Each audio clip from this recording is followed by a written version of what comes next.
भजन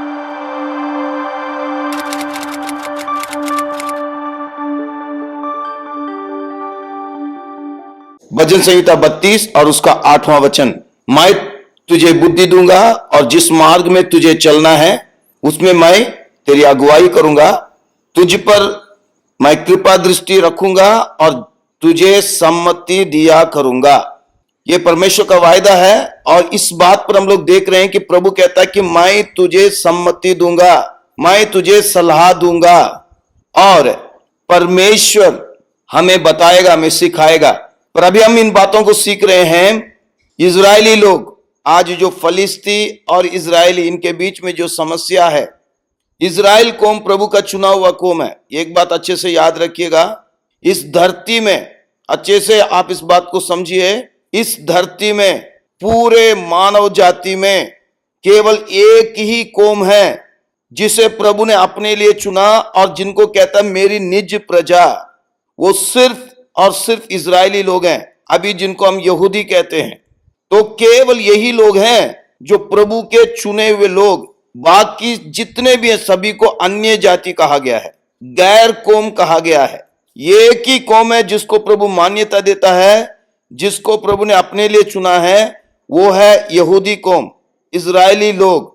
पर आज वो कौम सबसे भयानक मुश्किल में है। जिनको प्रभु कहता मेरी निज प्रजा है, वो अपने अस्तित्व को बचाने में इतना संघर्ष कर रहा है। बस परमेश्वर का अनुग्रह है जो उनको अभी तक बचा के रखा है, पर भयानक मुश्किल में, भयानक संघर्ष में है। इसका एक बहुत बड़ा कारण क्या है? उन्होंने परमेश्वर की सम्मति को नहीं माना, नहीं सुना। एक बहुत बड़ा कारण है। और आज ये जो फिलिस्ती और इजरायली लोगों की जो समस्या, उसके बारे में हम लोग देख रहे हैं। कहां पे गलती हुई है? मेरे विश्वासी भाई बहन, अच्छे से समझिए। आप इस बात से खुश मत होइए कि मैं तो प्रभु को ग्रहण कर लिया, मैं प्रभु की संतान हूं, इतने में खुश मत होइए। इतना काफी नहीं है। आगे आप किस तरह का जीवन जी रहे हैं, ये बहुत जरूरी है। इजरायली प्रभु की चुनी हुई कौम है। उनकी तुलना दुनिया में कोई और कर ही नहीं सकता। पवित्र कौम है, वो प्रभु के लिए अलग किया हुआ कौम है। पर आज वो सबसे ज्यादा दुख उठा रहे हैं। अगर मानव इतिहास को हम देखें, यहूदी लोग हैं जो सबसे ज्यादा भयानक रूप से सताए गए हैं। भयानक रूप से। आज तक दुनिया में ऐसा कोई जाति नहीं है, कोई ऐसे लोग नहीं है जिनका इतना बड़ा सताव हुआ है। भयानक सताव, इन सभी चीजों को झेलते हुए अब ये जी रहे हैं। नहीं तो इनका अस्तित्व पूरी तरह से खत्म हो जाता। परमेश्वर के चुने हुए लोग होने के कारण आज तक ये जीवित हैं, नहीं तो ये मिट जाते, खत्म हो जाते। क्योंकि शुरू से इनको खत्म करने में लोग तुले हुए हैं। सभी लोग इनको खत्म करने में तुले हुए हैं। इनके दुश्मन शुरू से शपथ खाते हुए आ रहे हैं, इनको हम धरती में रहने नहीं देंगे, इनको हम पूरी तरह से खत्म कर देंगे। आज भी यही कह रहे हैं ना, अरब कंट्रीज, जितने भी मुसलमान मुल्क हैं, वो क्या कह रहे हैं? इजराइल को हम खत्म कर देंगे, इस कौम को इस धरती में रहने नहीं देंगे। भजन संहिता 83 उसका 4 वचन। उन्होंने कहा आओ हम उनका ऐसा नाश करें कि राज्य भी मिट जाए और इजराइल का नाम आगे को स्मरण ना रहे। देखिए, यह अभी की समस्या नहीं है, तभी से इन्होंने ठान लिया है कि उनका राज्य को हम खत्म करें और उनका नाम, जो इजराइल का नाम है, याद भी ना रहे। आज भी यही तो कोशिश कर रहे हैं, पर अभी तक कोई कामयाब नहीं हुआ। इजराइल को पूरी तरह से खत्म करने में, उनके नाम को इस धरती से मिटाने में आज तक कोई भी कामयाब नहीं हुआ। यह सिर्फ और सिर्फ परमेश्वर का अनुग्रह है, प्रभु का अनुग्रह है। पर यह कौम भयानक तकलीफ में है, दुख में है। और मैं एक और बात आपको बताना चाहता हूं, इजराइल का दुख और बढ़ने वाला है। बाइबल में जो वचन बता रहा है उसके अनुसार इजराइल का दुख भयानक रूप से बढ़ने वाला है। ये और एक भयानक सताव में जाएंगे। कोई इनको खत्म नहीं कर सकता, पर ये सताव में जाएंगे। कारण क्या है? इनकी गलतियां। और हम उसी को देख रहे हैं। ये समस्या, इजराइल और फलस्तीन की समस्या आज की नहीं है, कम से कम 4000 साल पुरानी है। इसको हमें अच्छे से समझना है और उनकी गलती से हमें सीखना है। याद रखिए, बाइबल में ये सारी चीजें हमें लिख के दिया है ताकि हम सीखें हम उन गलतियों को दोबारा ना करें। इसलिए इन वचनों को जब आप सुनते हैं ध्यान से सुनिए, इस पर विचार कीजिए और सही फैसला कीजिए, क्योंकि जब आप इन वचनों को सुन रहे हैं, प्रभु आपको सलाह दे रहा है, प्रभु आपसे बातें कर रहा है, प्रभु आपको सिखा रहा है, आपको बता रहा है कि क्या करना चाहिए।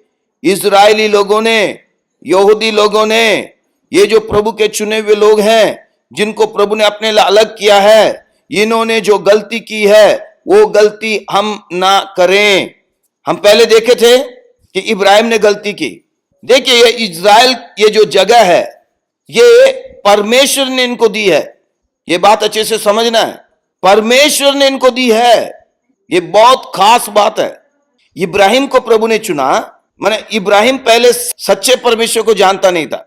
इब्राहिम के बारे में हम क्या देखते हैं, इतिहास को पढ़ेंगे, इब्राहिम जो है सच्चे परमेश्वर को जानने वाला नहीं है, वो मूर्ति पूजा करने वाले लोग हैं। मूर्तियों को बना के बेचते थे, उनका धंधा यही था।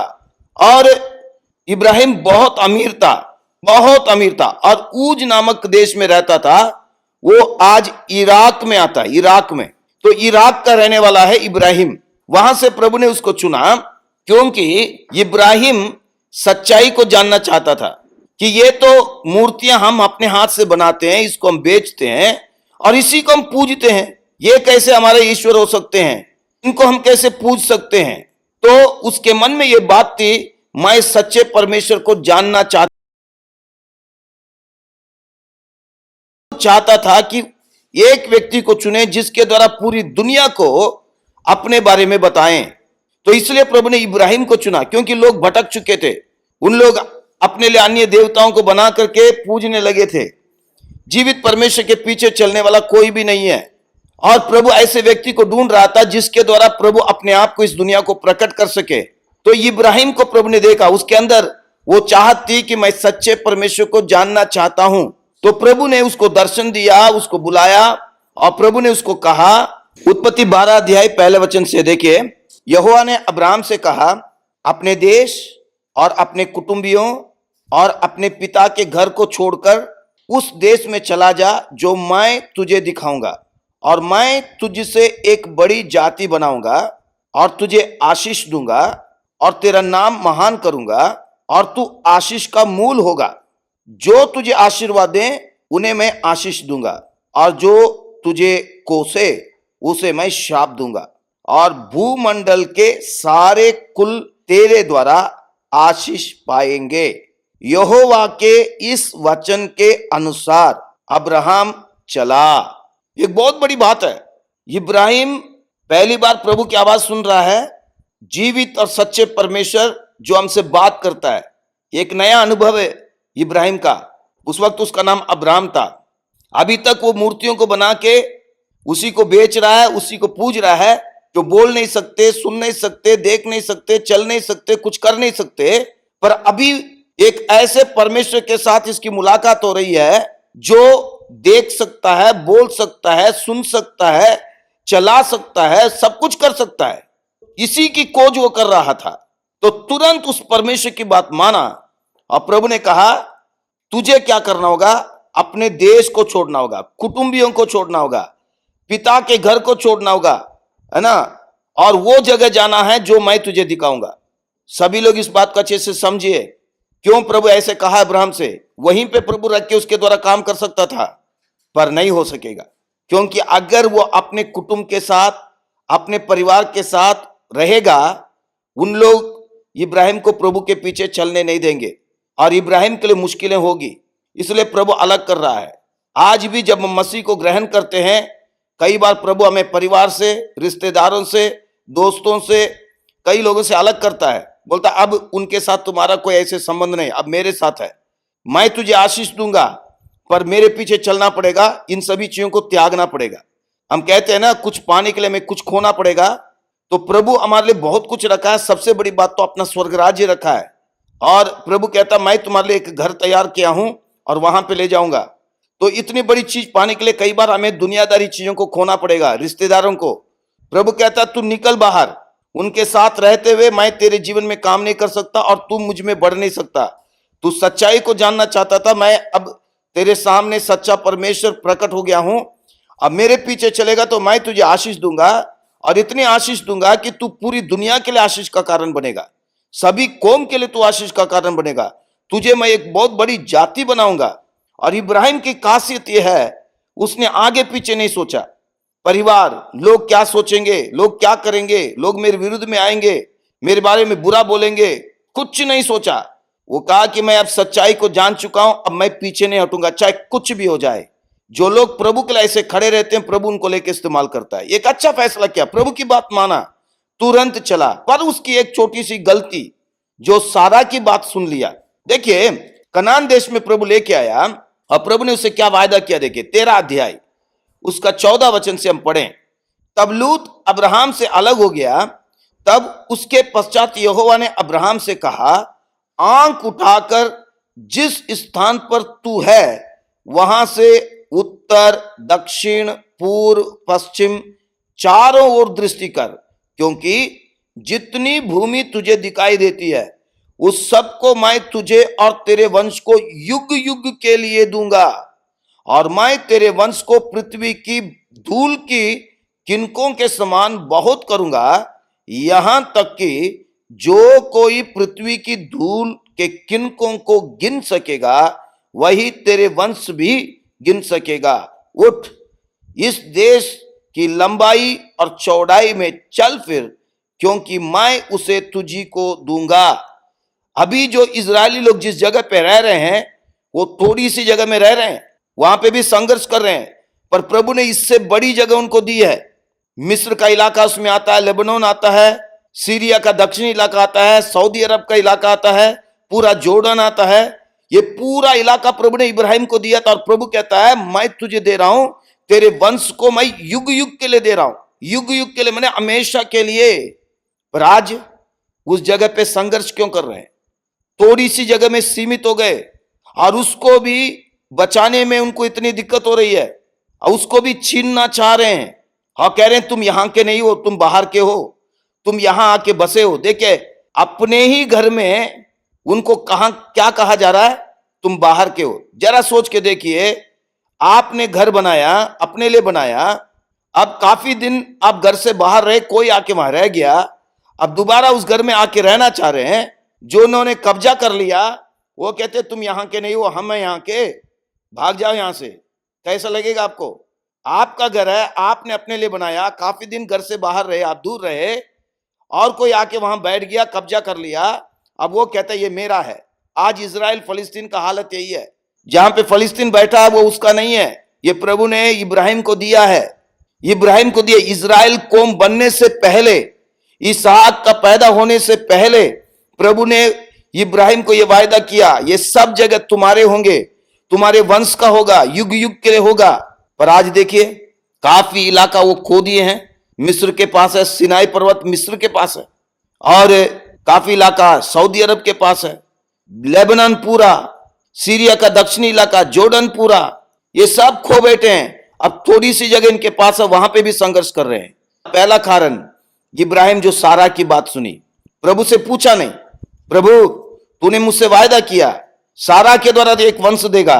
प्रभु अभी सारा बूढ़ी हो गई है, और वो कह रहे शायद मेरे द्वारा नहीं होगा। प्रभु तू क्या कह रहा? प्रभु क्या मैं हाजिरा के पास जाऊं? हाजिरा के ऊपर भी मेरा हक है, मेरी पत्नी कह रही है उसके द्वारा संतान उत्पन्न कर, क्या मैं जाऊं? अगर प्रभु से पूछा होता तो प्रभु जरूर उसको बताता, नहीं बेटा मैंने ऐसा वायदा नहीं किया, हाजिरा का मेरा कोई संबंध नहीं है, मैंने तुझे बुलाया है और तेरी पत्नी को, और तुम दोनों के द्वारा मैं अपने कार्य को पूरा करना चाहता हूं। मेरे विश्वासी भाई बहन, एक बात अच्छे से याद कीजिए, मनुष्य की बात सुनकर कभी मत जाइएगा। अगर मनुष्य की बात सुनकर जाएंगे तो फंदे में फंसेंगे। हो सकता सारा ने इब्राहिम पर जोर दिया हो, और इब्राहिम ने सोचा हो कि सारा दुखी हो जाएगी, बेचारी बुजुर्ग है, थोड़ा सा वो डर गया हो। मनुष्य से डर के आप मनुष्य की बात मानेंगे, प्रभु की बातों को अनदेखी करेंगे, तो नुकसान आपका ही होगा। इसलिए लिखा मनुष्य का डर नहीं मानना है। कई बार हमारे जीवन में ऐसी समस्याएं आती हैं, ऐसी जो परिस्थितियां आती है, पर हमें प्रभु में दृढ़ रहना है, मजबूत रहना है, क्योंकि अब हमने सच्चाई को जान लिया। एक बात मैं बताता हूं, जितने भी लोग वचन सुन रहे हैं, आप लोग सच्चाई को जान चुके हैं। अब आपके पास कोई भी बहाना नहीं है कि मैं नहीं जानता। आप सब सच्चाई को जान चुके हैं। अब आपको सही फैसला करना है और प्रभु की बात सुनकर चलना है। प्रभु हमें सिखाता है, हमें समझाता है, हमें सलाह देता है, सम्मति देता है। इसलिए ध्यान दीजिएगा, अब्राहम ने जो गलती की है हम ना करें। मनुष्य की बात सुन के मनुष्य के पीछे मत जाइए। आपके परिवार के कोई भी हो सकते हैं। आपके परिवार में आपका बच्चा हो सकता है, माँ बाप हो सकते हैं, भाई बहन हो सकते हैं, पति या पत्नी हो सकते हैं, चाहे कोई भी हो, प्रभु से बढ़कर नहीं है। अगर कोई ऐसी बात बताते हैं जो परमेश्वर के वचन के खिलाफ है, तो आप उसमें बंधे नहीं हैं कि आप वही करें। आप प्रभु के लिए खड़े रहिए, प्रभु के लिए खड़े रहिए। प्रभु आपके साथ रहेगा, प्रभु आपकी मदद करेगा। अगर आप समझौता करते हैं, झुक जाते हैं, तो ये जो समस्या आज देख रहे हैं ना इस्राएली लोगों का, यही देखना होगा। उस दिन इब्राहिम झुक गया, आज ये समस्या इतनी हो गई है, खत्म नहीं हो रही है और प्रभु ने अनुमति दे दी है। तो इसलिए ध्यान दीजिए। उसके बाद हम प्रभु के सामने आके रोएंगे तो भी प्रभु कहेगा ये तेरी जिम्मेदारी है। तूने जो गलती की है ना, तो तुझे भुगतना पड़ेगा। आग में तूने हाथ रख दी तो तेरा हाथ जलेगा और उसमें जख्म होगा और उसके बाद दाग भी होगा ठीक होने के बाद। ध्यान दीजिएगा, आज कई लोगों के जीवन में इसीलिए कई समस्याएं हैं। तो पहली बात ये क्या है, इब्राहिम ने जो सारा की बात सुनी, सारा ने अपनी मन की बात सुनी और दोनों ने मिलकर प्रभु की सलाह नहीं सुनी, प्रभु से पूछा नहीं और गलती किए। पर उसके बाद इन्होंने क्या किया है, देखिए उसी समय में इनकी समस्या शुरू हो गई। कुछ बातें मैं आपको बताना चाहता हूं। सारा ने तो कह दिया इब्राहिम से कि इब्राहिम आप जो है मेरी जो दासी है उसके पास चले जाओ और उसके द्वारा संतान उत्पन्न करो। और इब्राहिम भी बात मानकर चल दिया। पर वहीं पे समस्या शुरू हुई। इस्माइल पैदा होने से पहले ही शुरू हो गई। देखिए क्या हुआ, उत्पत्ति उसका 16 अध्याय उसका 4 वचन। वह हाजिरा के पास गया, माने अब्राहम हाजिरा के पास गया और वह गर्भवती हुई। जब उसने जाना कि वह गर्भवती है, तब वह अपनी स्वामिनी को तुच्छ दृष्टि से देखने लगी। समस्या देखिए, इस्माइल पैदा होने से पहले ही शुरू हो गई। अब जैसे ही हाजिरा जो सारा की दासी है, सारा ने इब्राहिम से बात की हाजिरा के पास जा। हाजिरा को इतना बड़ा सौभाग्य मिला, हाजिरा को इतना बड़ा सौभाग्य मिला कि इब्राहिम के द्वारा वो एक बच्चे को जन्म दे। पर हाजिरा जब गर्भवती हुई, वो अपनी स्वामी को तुच्छ समझ रही है, सारा को तुच्छ समझ रही है। जब हम प्रभु की बात नहीं सुनते, अपनी मर्जी करते हैं, तो हमारे जीवन में ये सब कुछ होगा। निंदा सहनी पड़ेगी, दुख सहना पड़ेगा और कई मुश्किलें आएंगी। और देखिए वहीं पे शुरू हो गया। फिर उसके बाद इस्माइल जब पैदा हुआ, वो इसहाक का मजाक करने लगा, क्योंकि हाजिरा ने जरूर उसको सिखाया होगा। तो वहीं से उसकी बन नहीं रही है। और इस्माइल के बारे में प्रभु कह रहा है ये जंगली गधा, बनेले गधा है, इसको समझ नहीं होगी। अब देखिए, अब इनका वंश बढ़ रहा है। इब्राहिम और उसका बेटा इसहाक, इसहाक के 2 बेटे थे, एसाव और याकूब। एसाव को प्रभु ने इनकार कर दिया। याकूब के जरिए 12 बेटे, वो 12 बेटे इजराइल के 12 गोत्र बने। याकूब के नाम को प्रभु ने बदलकर इजराइल रखा। अब इन लोग बढ़ रहे हैं और प्रभु इनको जो है एक बहुत बड़ा कौम बना रहा है।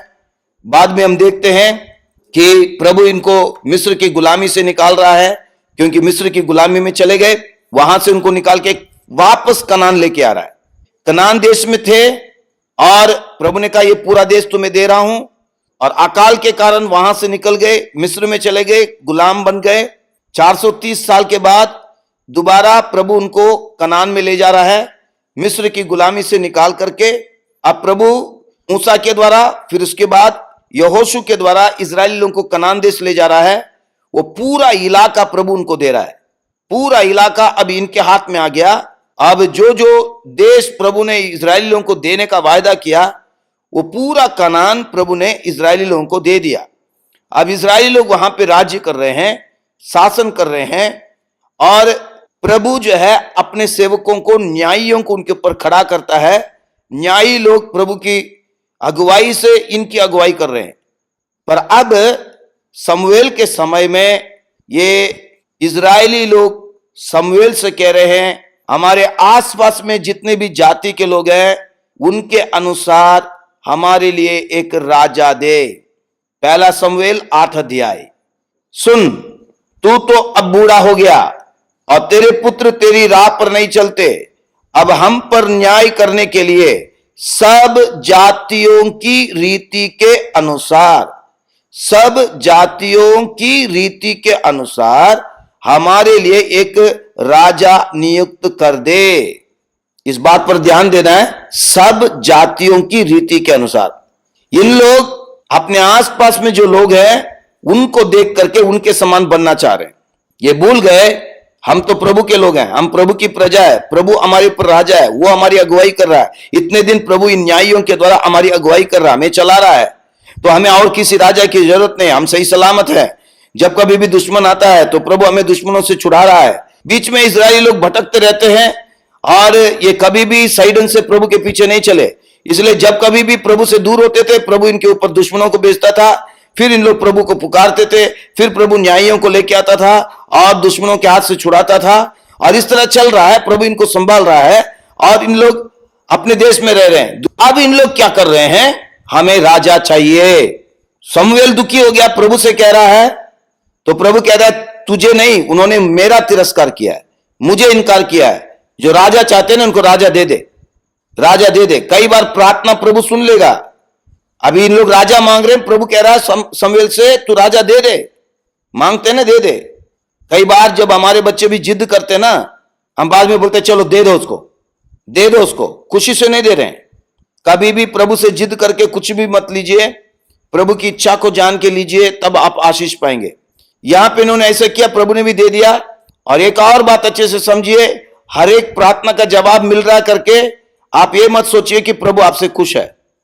आपके जिद के कारण, प्रभु के सामने रोने के कारण प्रभु ने आपको दे दिया है, पर आप इस बात से खुश नहीं हो सकते कि प्रभु ने दे दिया है तो प्रभु खुश है। नहीं, आपके जिद के कारण आपने प्रभु की इच्छा को नहीं जाना। यहां पे इजरायली लोग प्रभु के पास आके पूछते, प्रभु शमूएल बूढ़ा हो गया, उसके बच्चे लोग सही नहीं है, प्रभु आगे क्या होगा? तो प्रभु उनको बताता, पर इन लोग अपने शरीर में जैसे इब्राहिम ने किया वैसे अब इन लोग कर रहे हैं, अपने मन की बातें। और इन लोग दुनियादारी लोग जैसे बनना चाह रहे हैं। हम में और दुनियादारी लोगों में फर्क है। रोमियो की किताब में लिखा है, संसार के सदृश ना बनो। हर एक चीज में, हर एक चीज में संसार के सदृश नहीं बनना है। मसीह जीवन, इसलिए प्रभु यीशु ने कहा कि ये तंग रास्ता है, इसमें बहुत थोड़े लोग जाते हैं। और प्रभु यीशु कहता है कि बहुत सारे लोग इसमें जाना चाहेंगे पर जा नहीं सकेंगे। देखिए, इसमें केवल परमेश्वर के अनुग्रह के द्वारा ही हम चल सकते हैं। मसीह जीवन कोई भी इंसान अपनी ताकत से जी नहीं सकता, केवल परमेश्वर के अनुग्रह से। इसलिए प्रभु से कहना, प्रभु मुझे अनुग्रह दे ताकि इसमें मैं चल सकूं, क्योंकि मुझे जिंदगी पाना है, मुझे नरक में नहीं जाना है, मुझे स्वर्ग में जाना है। प्रभु बहुत सारी तकलीफें हैं, विरोधताएं हैं, सताव है। प्रभु मुझे अनुग्रह दे, मुझे सामर्थ्य दे कि मैं उसके द्वारा चल सकूं। प्रभु से रोज मांगिए और दुनिया आपको अपनी तरफ आकर्षित करेगी, खींचेगी। दुनिया का तौर तरीका, रीति रिवाज, परंपरा, नाच गान, फैशन, कई चीजें। और जब हम ये नहीं करेंगे, दुनिया हमको तुच्छ समझेगी, क्या है, कौन से जमाने का है। पर ये सभी को झेलते हुए हमें प्रभु के लिए जीना है। तो ये हम अपनी ताकत से नहीं, प्रभु की सामर्थ्य से जिएंगे। प्रभु ही हमें सामर्थ्य देगा, ना तो बल से ना शक्ति से, पर मेरे आत्मा के द्वारा। इसलिए रोज प्रभु से कहिए, प्रभु मुझे सामर्थ्य दे, मुझे शक्ति दे, मुझ पर अनुग्रह कर खुदावन, ताकि मैं तुझ में जी सकूं, तेरे लिए जी सकूं, दुनिया को ना देखूं, दुनिया के समान ना बनूं। मेरा खाना पीना, उठना बैठना, चलना, सोचना, बोलना, पहनना, हर एक चीज प्रभु तेरे वचन के अनुसार हो। दुनिया के साथ प्रभु जी मेरी कोई भी पहचान नहीं हो खुदावन, मेरी पहचान केवल तुझ से हो, तेरे साथ हो। देखिए, इजरायली लोगों को प्रभु कहता है मेरी प्रजा, पर इन लोग दूसरों के समान बनना चाहते हैं। आज हम जो मसीह लोग हैं, यीशु को ग्रहण किए हैं, प्रभु कहता है तुम मेरी संतान हो, पर हम उसको भूल जाते हैं। हम दुनियादारी लोग जैसे बनना चाहते हैं, उनके जैसे नाचना, गाना, पहनना, खाना, मौज मस्ती करना, पैसे के पीछे भागना, नाम, प्रतिष्ठा, पद और दुनियादारी लाभ, इन चीजों के पीछे हम जा रहे हैं। हम अपनी पहचान को भूल रहे हैं। इजरायली लोग अपनी पहचान को भूल रहे हैं, इसलिए इन लोग इस तरह कर रहे हैं। जो लोग अपनी पहचान को भूलते हैं कि प्रभु ने मुझे अपने लिए चुना है, मैं प्रभु की संतान हूं और मैं स्वर्ग का निवासी हूं। जब इस बात को वो भूल जाते हैं, दुनियादारी चीजों पर मन लगाते हैं, दुनियादारी चीजों पर ही चलते हैं, तो फिर वो प्रभु में आगे नहीं बढ़ पाएंगे, गलत कदम उठाएंगे। प्रभु सामुएल के द्वारा इजरायली लोगों को चेतावनी दे रहा है, जो राजा तुम चुन रहे हो वो ऐसे ऐसे करेगा, उसके कारण तुम्हें दुख उठाना पड़ेगा। देखिए इसी पहला सामुएल 8 अध्याय के 18 वचन में, उस दिन तुम अपने उस चुने हुए राजा के कारण दुहाई दोगे, परंतु यहोवा उस समय तुम्हारी ना सुनेगा। प्रभु उनको चेतावनी दे रहा है, देखो आज तुम राजा मांग रहे हो, पर राजा तुम्हारे साथ ऐसे ऐसे ऐसे करेगा।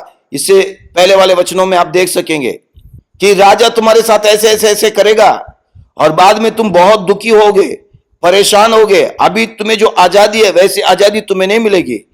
अभी तुम्हारी चीजें तुम इस्तेमाल करते हो, पर तुम्हें अपनी चीज भी सही ढंग से इस्तेमाल नहीं कर पाओगे। राजा तुम्हारे साथ ऐसे करेगा और उस वक्त तुम दुखी होके मुझे बुलाओगे, मैं नहीं सुनूंगा, मैं नहीं सुनूंगा। देखिए ये बहुत बड़ी चेतावनी है। आज भी प्रभु हमसे कहता है, मेरे वचन पर चलो तो मैं तुम्हें आशीष दूंगा, तुम्हारे जीवन में दुख आएंगे, तकलीफ आएंगे, मैं बचाऊंगा, पर मेरी बात तुम नहीं सुनोगे, अपनी मर्जी करोगे, फिर उसके बाद दुखी होकर मुझे पुकारोगे, मैं नहीं सुनूंगा। आज बहुत सारे विश्वासियों के जीवन में बीमारियां, तकलीफें, समस्याएं क्यों खत्म नहीं हो रही है? वो प्रार्थना करते हैं, उपवास करते हैं, बिलखते हैं, रोते हैं, पर हल क्यों नहीं हो रहा है? कारण क्या है? उन लोग प्रभु की बात को सुनते नहीं। जब प्रभु उनको समझाता है उसकी तिरस्कार करते हैं, अपनी मनमानी करते हैं और दुनियादारी लोग जैसे बनना चाहते हैं। रिश्तेदार में गए तो रिश्तेदार जैसे बन जाते हैं, कोई त्योहार आता तो उनके जैसे बन जाते हैं, प्रभु की बातों में ध्यान नहीं देते हैं। कोई शादी है तो उनके जैसे बन जाएंगे, भूल जाएंगे कि हम प्रभु के हैं। और उनके मन में रहता नहीं उन लोग बुरा ना माने, उनको खुश करना है। मसीह जीवन में याद रखे, इंसान को खुश करके चल नहीं सकते, आपको सिर्फ प्रभु को खुश करके चलना है।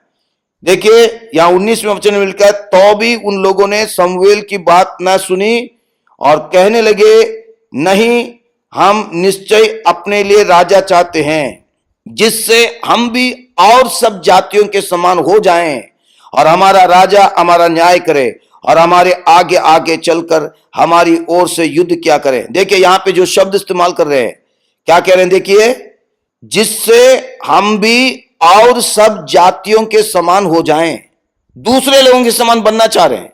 विश्वासी भाई बहन, आज आप लोग किसके समान बनना चाह रहे हैं? किसके समान आप अपने आप को दिखाना चाह रहे हैं? बहुत सावधान रहिए। प्रभु आज चेतावनी दे रहा है। देखिए प्रभु हमें ताड़ना भी देता है। वचन में लिखा, नीति वचन में लिखा, प्रभु कहता है, पहला अध्याय उसका 25वें वचन में, वरन तुमने मेरी सम्मति को अनसुनी किया और मेरी ताड़ना का मूल्य न जाना। और उसके 30वें वचन में प्रभु कह रहा है, उन्होंने मेरी सम्मति ना चाही, वरन मेरी सब ताड़नाओं को तुच्छ जाना। प्रभु जिनसे प्रेम करता ताड़ना भी देता है और प्रभु हमें चेतावनी भी देता है। आज हम प्रभु की बात सुने, पर यह बातें मैं क्यों जोर दे रहा हूं मेरे विश्वासी भाई बहनों? आज की संघर्ष को मत देखिए, दुनिया को मत देखिए, प्रभु को देखिए, उसके वचन को देखिए।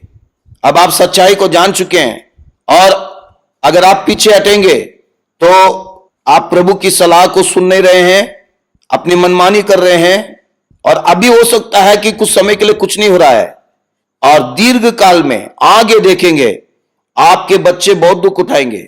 देखिए अभी देखिए इब्राहिम के वंश, अभी ये इजराइली इब्राहिम के वंश हैं, जिस वंश को प्रभु कहता मैं युग युग के लिए ये जगह दे रहा हूं। आज वहां पे अपनी जो है पहचान बनाने में और अपने अस्तित्व को बनाने में कितना संघर्ष कर रहे हैं। बस केवल प्रभु का अनुग्रह है जो उनको बचा के रखा है, क्योंकि प्रभु ने दाऊद से वायदा किया था, क्योंकि दाऊद प्रभु के वचन के अनुसार चलता था। उस बात को लेकर प्रभु अभी तक उनको संभाल रहा है, इनके कारण नहीं है, इनके कारण नहीं है।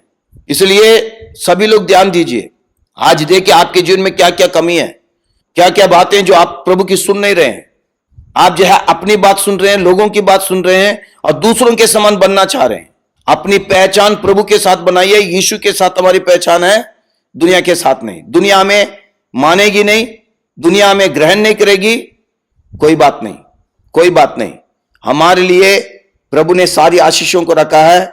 हम यहां के लिए नहीं जी रहे हैं, अनंत काल के लिए जी रहे हैं।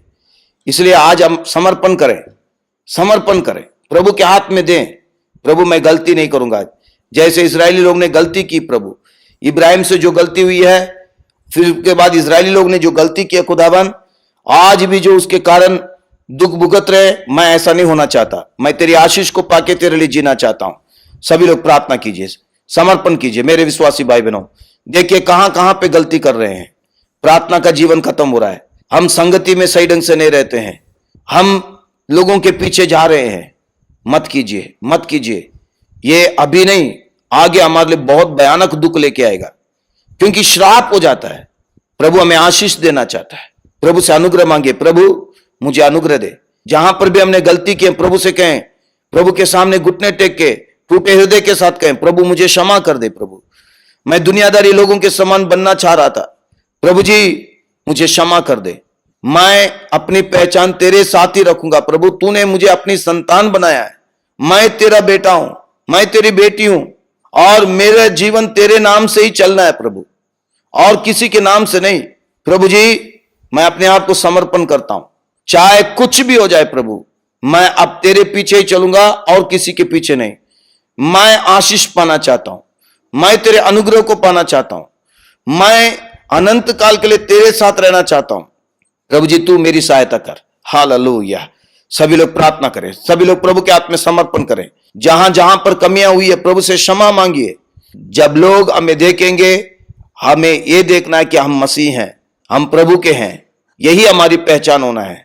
चाहे उसके कारण वो हमसे नफरत करे या दूर हो जाए, कोई बात नहीं, प्रभु हमारे साथ रहे, प्रभु हमें संभाले, तो हमारा कुछ भी नहीं बिगड़ेगा। प्रभु हमें संभाल के रखेगा। हालेलुया।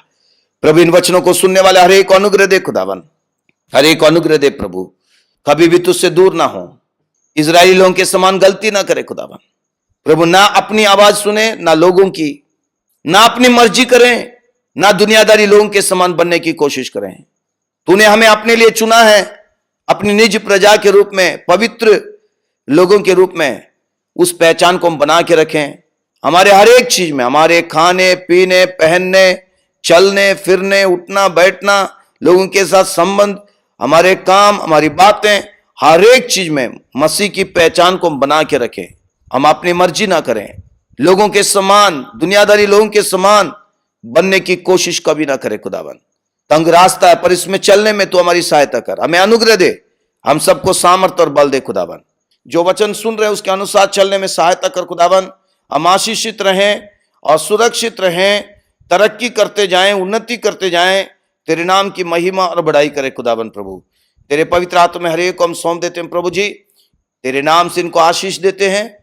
इनका घर प्रार्थना का घर हो, अच्छे से प्रार्थना करने में, तेरे वचन को पढ़ने में, पवित्र जीवन जीने में, तेरे प्यार को दिखाने में तू हर एक की सहायता करना, और बीमारियां दूर हो, और हर तरह की बुराइयां इनके घर से दूर हो, और इनके घर में प्रभु जी तेरी उपस्थिति हमेशा होने पाए, और इसके विरुद्ध में जो भी बातें यीशु के नाम से दूर हो जाए।